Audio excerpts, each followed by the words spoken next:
Malaysia juga menghadapi cabaran yang agak getir. Kadar pengangguran di Malaysia adalah di paras 3.9%. So, isu yang tak settle-settle di Malaysia lagi adalah pengangguran. Pengangguran meningkat kepada 5.0% pada bulan April 2020. Mustahil ke kalau kita nak lahirkan usahawan sebenar melalui pendidikan tinggi? Kalau kita tengok artikel tentang situasi di Malaysia, ada 200,000 graduan yang tak ada kerja. Disebabkan teknologi yang berubah, perubahan ekonomi, perubahan pemikiran generasi baru, education yang dulu tu mungkin tidak lagi bersesuaian. Dan mengikut anjuran Jabatan Perangkaan Malaysia pada 14 Mei 2020, kadar pengangguran dijangka akan meningkat.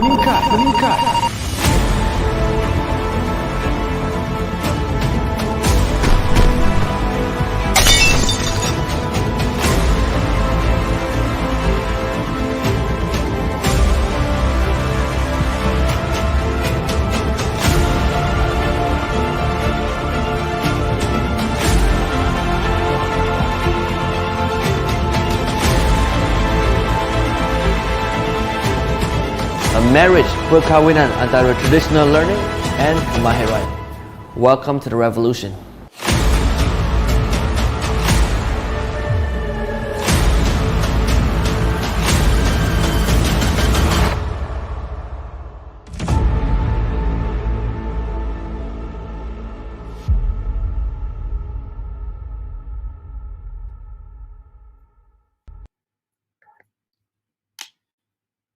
Good morning, everyone. Hey, Selamat Raya. Wow. Hope you all had a good holiday, and now we are all back into action again, right? So, hey, good morning, Zati. Good morning, Fatin, Sufi, Danish. Wow. Hey, Farah. Hey, Shaban. Well, my motivation, I only speak reality, friends. Okay, so it's amazing. When I first started off this whole entire series, there were 40 over days. We find that it was going to be a long time. Now we are up to our last 4 days, and I thought of saving the best for the last. All right. So what we're going to cover the next 4 days, basically, it's how do you lead or how do you do business as a leader in an organization during pandemic and also post-COVID. So we're going to break down our next, this whole series, 4-day series that's going to help in terms of let you re-look into your whole entire organization. Reason being is that initially when MCO hit last year in Malaysia and when the pandemic hit, most of us was actually at a wait and see kind of situation, right? Most companies were trying to deny the fact that it's major crisis out there. Economies are going down. Some people are still looking at getting approvals to get their staff to come into the workplace and hoping that everything will go back to normal. But unfortunately or fortunately, I'm not sure how to put it in a nicer way. As we come back to work more often, I think the numbers are going to spike because nowadays we are talking about a strand being very asymptomatic and nobody knows what even though your temperature is okay, right? you may be carrying the virus unless we're talking about vaccination already. Right, so now, the 4 parts about leading your business through this whole thing. It's very, very simple. I always say that there's no rocket science in terms of running businesses. It goes back to basics. So if you go back to the fundamentals, I think it is okay. Just a little recrafting here and there. So the four components will be the first one today. We're talking about leading your business. All right. After leading your business, then we are talking about tomorrow. We'll talk about how do you manage your workforce. And then on Friday, we'll mostly talk about how do you manage your own self, which is very, very important. And then finally, on the finale, we are talking about seeing the world beyond this whole entire crisis. You can use this particular tool no matter what crisis we're going through. Hopefully, they will not see more of that, right? So now, leading your business through a crisis, what is the main key factor that we should look at? Well, number one, I think we need to, I always believe that the organization, all right, the organization is when we, it's not about you as the leader itself. The organization is not about a company name. An organization, it's about a individual responsibility that yields collective results. That means who's the company? Let's say the company are the people within the organization, and it's just not the head. Because I always say a metaphor of a human body, you can be the head of the company, but if your bodies are not working or functioning fine, all right, you will never work.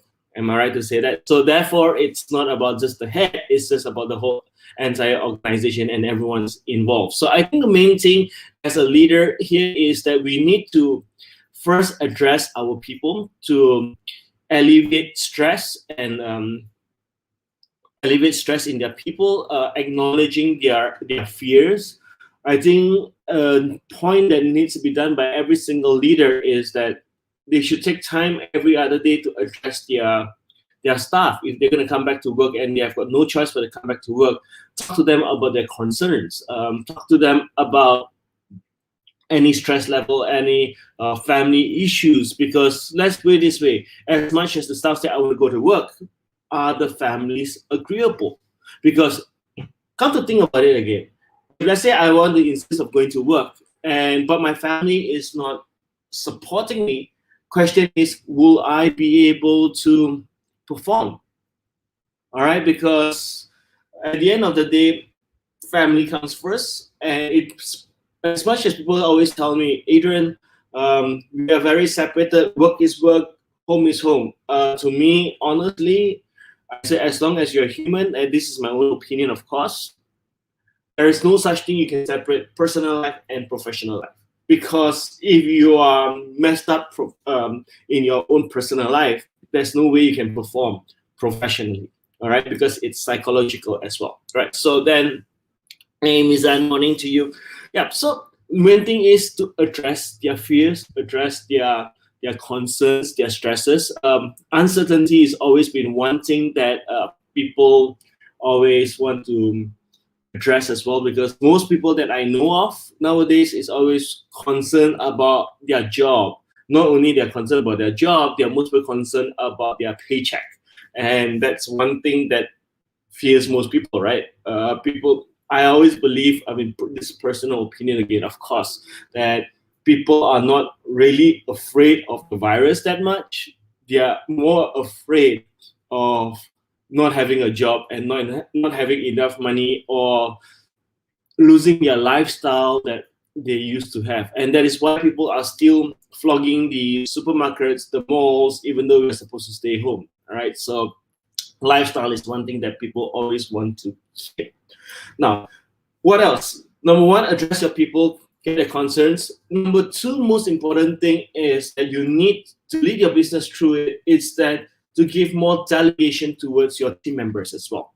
What I mean by this delegation here is that get people. We always say that in a moment of crisis, leaders are forged. in a moment of crisis, natural born leaders will come in and they want to take more ownership. They want to take up more responsibility. And the fact that some of us may be working from office, some of us say, hey, let's all work from home. And we know that our government has urged most of us to work from home nowadays. That means we are working more remotely. And if you are working more remotely, and you as a leader will may not be able to see and reach out to every single person. It's not like walking into an office floor where everyone's there and you just walk around and you can just at least nod to them, smile at them, get connected with them. This is when people may not even switch on their webcam if you're doing a WebEx with them every single day, right? So you won't see how they look. You do not know what's going through. So this is when we said that we need to create more tiers, getting more sub leaders involved, and see who can be the volunteer to reach out to these people to make sure that everyone is connected at all times. Somebody else to be able to reach out, to talk to these people. How are they doing? Is there anything? Are their family affected? If their family are affected, how can we address them? Now, these are the soft skill part of it. But what is the main thing as well? Well, there's actually 4 main behaviors as well. So number 1, we actually said, just now talk about managing the stress and emotions. Number 2, create more leaders within the organization. Third is the managerial behaviors. Managerial behaviors, we're going to talk about very quickly about maybe four types. Number 1, it's about deciding on speed against precision. Now, you see, the pandemic or the crisis has actually made us relook into perhaps the product marketing schemes, the sales, the promotion, how are we going to reach out into the market with even better precision, right? So what we are saying here is that sometimes there are certain leaders that like to have a lot of precision, a lot of thinking through, but let's face it, during a crisis situation, it's more like we do it first and we figure it out later. What we are saying is not, of course, not blindly going out to just do a marketing campaign or whatever. But instead of taking too much time to think things through, we need to take a bolder step or a bolder courage where we need to take the first step first. Don't go into precision all the time. It's not about planning and planning and planning, because by the time we finish planning, because of how things are evolving so fast, we may need to evolve together with it. So do first and we evolve together. All right, and we need to adapt boldly. I think the worst case scenario, somebody once told me last time, it's, the old saying is between the devil and the deep blue sea. I didn't want to say that. I think it's the better of the two goods or the lesser evil. What we are saying is that we need to, whenever we come to a decision, we're going to evaluate it really fast and bravely move forward, and always deliver. All right, deliver with impact. That means always be reliable. If you're going to deliver, make sure you deliver it. And I think this is something that we need commitment with every single one, because one of the biggest frustration when I do consulting for many organizations is that managers have this frustration. They always tell me working remotely is fine by them. The only challenge that they have is they do not know the progress of their own team members, because as we said, they don't like to switch on their webcam. Sometimes when you text them or call them, email them, there is no answer, and you don't know where's the progress. Are we on track? I think one of the commitments that I've learned by the Rockefeller habits is this: let's not all spend too much time having too many meetings. Every single day in the morning, 5 minutes meeting. It's just an update. It's not about telling people what to do and discussion. It's about 5 minutes. What's our task for the day? And at 6 o'clock or 5 o'clock, whichever time that you finish work, we'll spend another next 5 minutes updating what we actually committed to do. All right, and no excuses, no reasons. It's just basically, today, these are my tasks, 1 to 5. Have I done it? Yes or no? If I've not done it, what's pending? And that's it.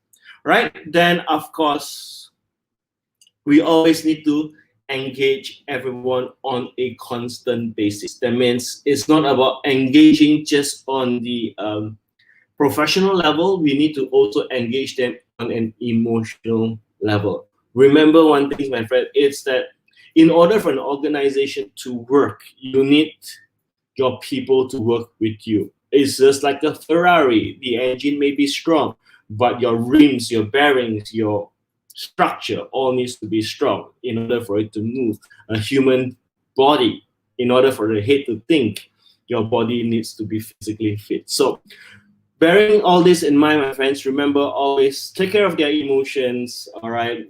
Then create leaders, and as a manager, as a leader, always go boldly and go more reliably, and let's take that risk right now.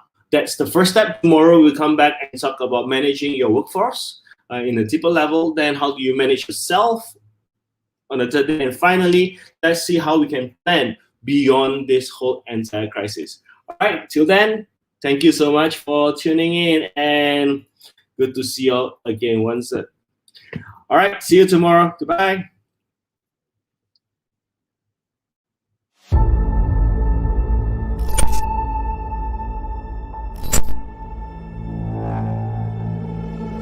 Malaysia juga menghadapi cabaran yang agak getir. Kadar pengangguran di Malaysia adalah di paras 3.9%. So, isu yang tak settle-settle di Malaysia lagi adalah pengangguran. Pengangguran meningkat kepada 5.0% pada bulan April 2020. Mustahil ke kalau kita nak lahirkan usahawan sebenar melalui pendidikan tinggi? Kalau kita tengok artikel tentang situasi di Malaysia, ada 200,000 graduan yang tak ada kerja. Disebabkan teknologi yang berubah, perubahan ekonomi, perubahan pemikiran generasi baru, education yang dulu tu mungkin tidak lagi bersesuaian. Dan mengikut anjuran Jabatan Perangkaan Malaysia pada 14 Mei 2020, kadar pengangguran dijangka akan meningkat.